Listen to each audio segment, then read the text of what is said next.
जंजीरें तड़पती हैं कैदों से कहो, अब जज्बे गदर उठ खड़ा है रूबरू।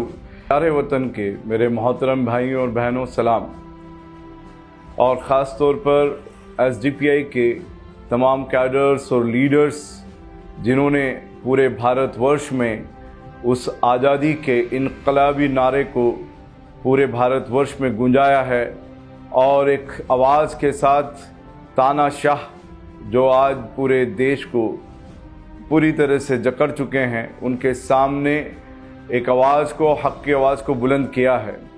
काफ़ी वक्त से आप लोग मैदान में मेहनत कर रहे हैं, और इस आपकी जो मैदान में काम करने की क़ुव्वत है, उसी क़ुव्वत की बदौलत तानाशाह डर गया है।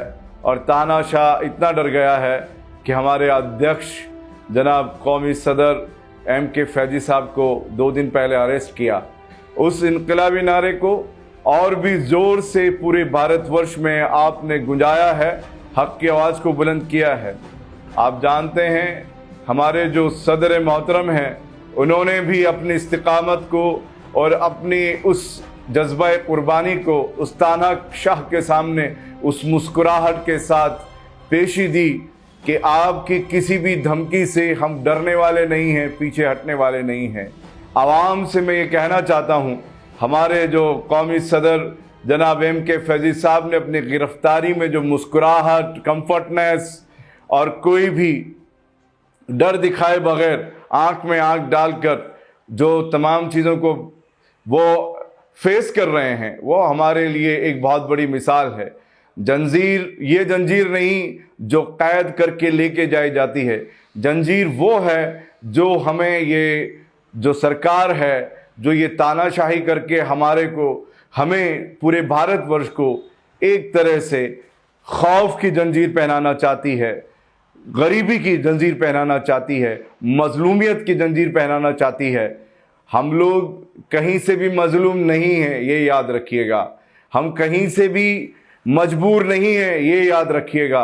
ये तानाशाह कमज़ोर हैं, इनका इतिहास कमज़ोर है।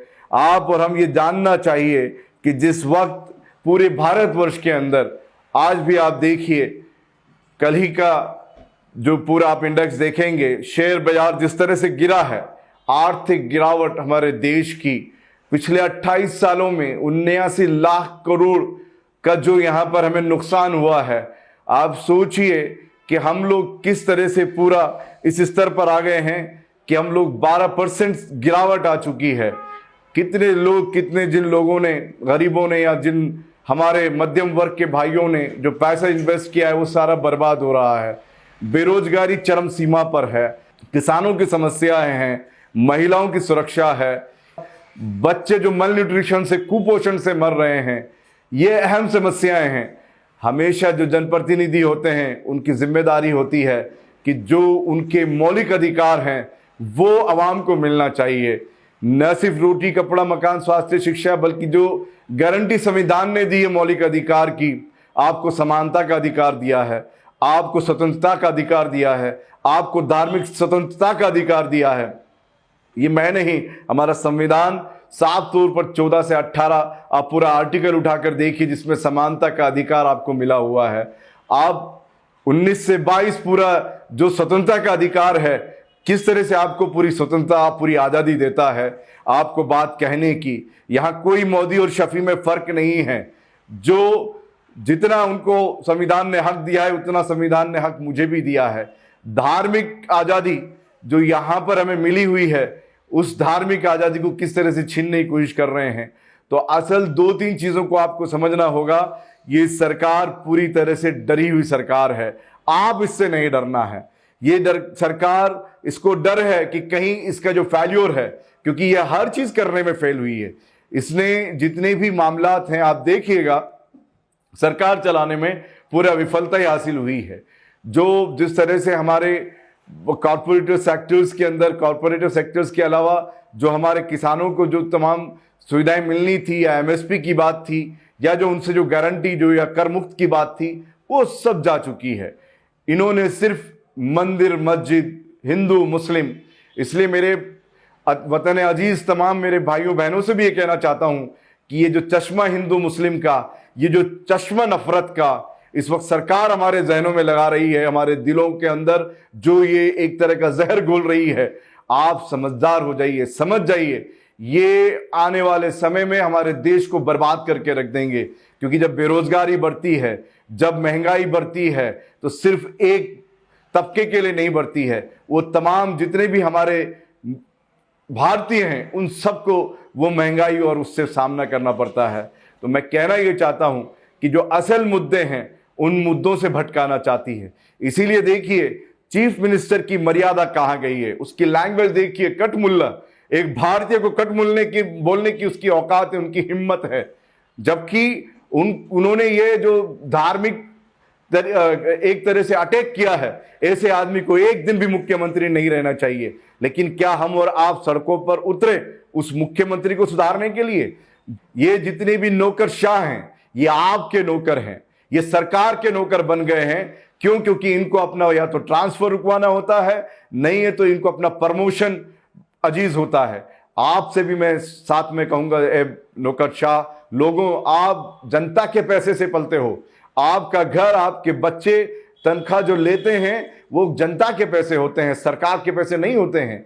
जो टैक्स दिया जाता है उस टैक्स से आपका घर चलता है। तो आप अगर वफादारी करनी है तो जनता के साथ करिए, जनता में हिंदू मुस्लिम मत ढूंढिए, ये सरकार के फांसीवाद के मुताबिक मत चलिए, क्योंकि इनका इतिहास काला इतिहास है। तो उठो मेरे भाइयों, आप पीछे मत रहो। मैं आपको विश्वास दिलाता हूं, social democratic party of India का एक एक कैडर जब तक उसकी सांस में सांस है वो इस देश की आजादी को बचाने के लिए अपनी जान दे देगा, लेकिन पीछे नहीं हटेगा। आप देख लीजिए। और जिस तरह से ये लोग सोच रहे हैं, ये तानाशाह सोच रहे हैं कि आज एक राष्ट्रीय अध्यक्ष M.K. फैजी साहब को इन्होंने गिरफ्तार किया है तो social democratic party of India का कुछ बिगाड़ सकते हैं, तो याद रख लें ये कलेक्टिव मूवमेंट है, ये शख्सी मूवमेंट नहीं है, ये कॉर्पोरेट पार्टीज नहीं है। जिस तरीके से राहुल गांधी की पार्टी है, सोनिया गांधी की पार्टी है, मुलायम सिंह की पार्टी है, या लालू प्रसाद यादव की पार्टी है, या मायावती की पार्टी है, या देवेगौड़ा की पार्टी है, या पासवान की पार्टी है, या उनकी नस्लों की पार्टी है। Social democratic party of India India की पार्टी है, ये एक शख्स की पार्टी नहीं है। आपके मिटाने से नहीं मिट सकती। इसका एक एक कैडर, जितनी रिस्पॉन्सिबिलिटी हमारे कौमी सदर को है, इसके एक एक कैडर को है। आखिरी एक कैडर रहने तक भी देश के संविधान को और लोकतंत्र को बचाने के लिए वो मैदान में रहेगा, पीछे नहीं हटेगा। मेरे जो मोहतरम वतन अजीज हैं उन सबको मैं ये कमिटमेंट करता हूं, और साथ साथ आप लोगों से भी ये कमिटमेंट चाहता हूं कि ये जो नफरत की सियासत है इसको धकेल कर, और जो ये जुमलेबाज जिस तरीके से आपके बीच में आकर जो सेकुलर पार्टी के नाम पर चोला ओढ़े रहते हैं, उनसे भी सावधान हो जाइए। Social democratic party of India एक ऐसी पार्टी है जो बीजेपी का खुलकर मुकाबला करती है और फांसीवाद का खुलकर मुकाबला करती है, और वो कहती है कि मनुवाद से नहीं चलेगा देश, तानाशाह से नहीं चलेगा देश, ये किसी धर्म के आधार पर नहीं चलेगा देश, देश संविधान के आधार पर चलेगा। देश यहां के जो मौलिक अधिकार हैं, जो जनता के हुकूक हैं, जनता के हुकूक से चलेगा। जनता की जो जनतंत्र है उस जनतंत्र से चलेगा। देश तानाशाही से नहीं चलेगा। हम कल भी देश के लिए मर मिटने के लिए तैयार थे और आज भी देश के लिए मर मिटने के लिए तैयार हैं, और कल भी हम नहीं होंगे, हमारी नस्लें इस देश को बचाएंगी। लेकिन आप एक अरेस्ट करके या एक गिरफ्तारी कर तानाशाहों ये ना सोच लेना कि तुम चैन की नींद सोओगे। और जो वक्फ अमेंडमेंट बिल के बारे में आप वक्फ अमेंडमेंट जो एक बनाना चाहते हो एक नफरती बुनियाद पर, उसे आप बंद कर दो। ये जो संपत्ति है ये मेरी और आपकी संपत्ति नहीं है, ये खुदा की संपत्ति, अल्लाह की संपत्ति है, ये मुसलमानों की संपत्ति है। और वर्शिप एक्ट 1991 जो कहता है, आज संभल की मस्जिद में क्या फैसला आ रहा है, जबकि संभल की मस्जिद में फैसला क्या आना था कि वर्शिप एक्ट 1991 ये कहता है कि 15 अगस्त 1947 से पहले जितनी भी प्रॉपर्टीज थी, कोई भी धार्मिक प्रॉपर्टी है, उसे टच भी नहीं किया जाएगा, उसे छेड़ा नहीं जाएगा, उसकी वही वस्तुस्थिति रहेगी। लेकिन आप लगातार देश का माहौल बिगाड़ना चाह रहे हो, आप लगातार देश में इस तरह की भ्रांति फैलाना चाहते हो कि आपस में एक दूसरे से नफरत करें।